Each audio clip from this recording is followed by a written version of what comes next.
All right, guys, a little bit more of a challenge for you here. We're going to add and subtract fractions with unlike denominators.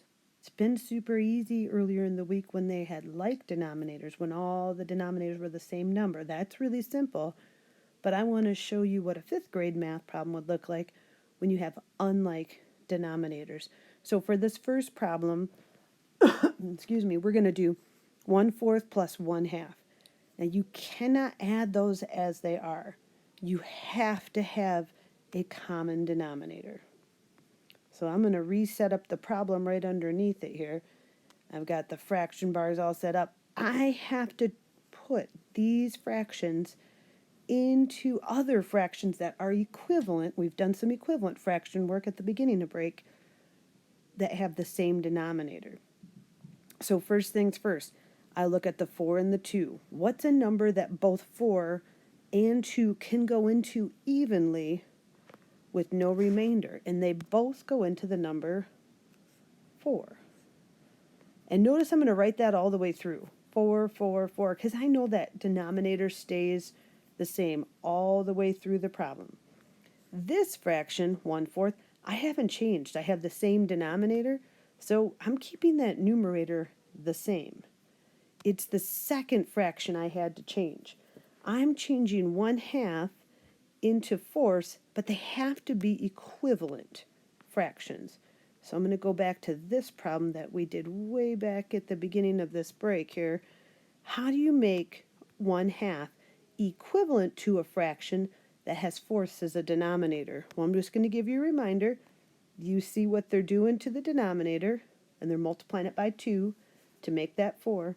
To make it equivalent, you multiply the numerator by 2, and you'll see that an equivalent fraction is 2/4. So what I'm going to do is change this 1/2 to a fraction that's equivalent, but with 4 as a denominator. Now I can easily add these fractions. Same work, just switch this to an equivalent fraction with the same denominator here, and now it's easy. 1/4 plus 2/4 is 3/4. So the extra step is converting that fraction into an equivalent fraction with a like denominator. Let's try a couple. So here I have 1/6 and 1/3. I have to look at both numbers, 6 and 3, and I have to think about my multiplication facts. What number do they both go into? And it's the wording we would have used earlier in the year with factors. What numbers are they both a factor of, or what number? And they both are factors of 6. And you could try 12, you could try 18. There's more than one answer to this. I like to find the smallest factor. They call it the smallest common factor, and it happens to be 6. So you can see in this first fraction, I didn't change anything. I kept the denominator the same, so I'm going to keep that numerator the exact same. But this second fraction, we're going to alter that one. We're still making it equivalent, but we want to change that denominator into a 6. That allows us to add those fractions easily. Well, back to our equivalent fraction practice.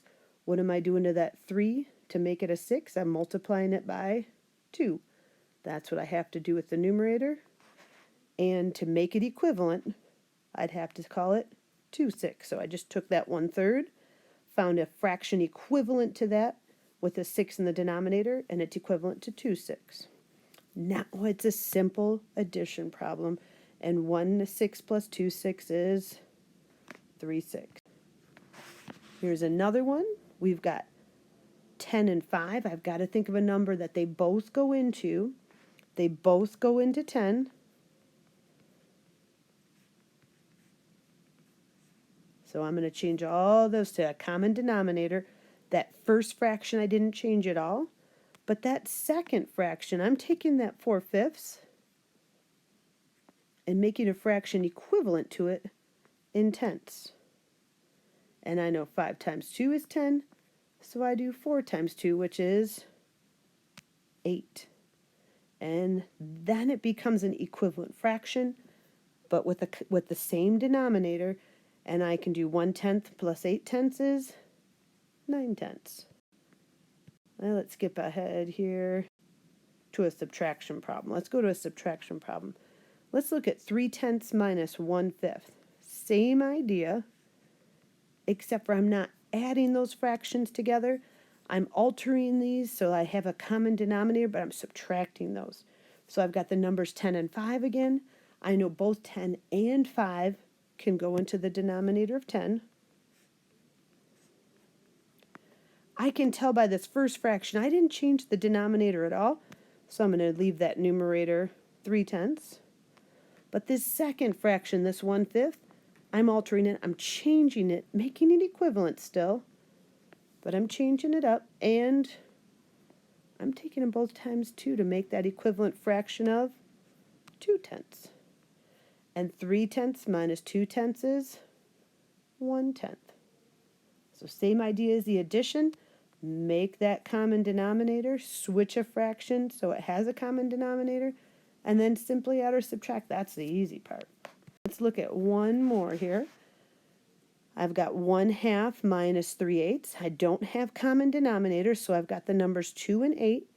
What's a number they can both go into? They can both go into 8.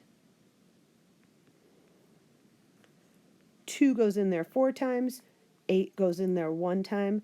So that's a great common denominator for these fractions. And now this time I'm switching this first fraction. I have 1/2, but I have to make it equivalent to that, but with 8 as a denominator. And I know 2 times 4 is 8. So all I have to do is 1 times 4 is 4. That 1/2 is equivalent to 4/8. Now the second fraction I didn't change at all. And now it's a simple subtraction. 4/8 minus 3/8 is 1/8.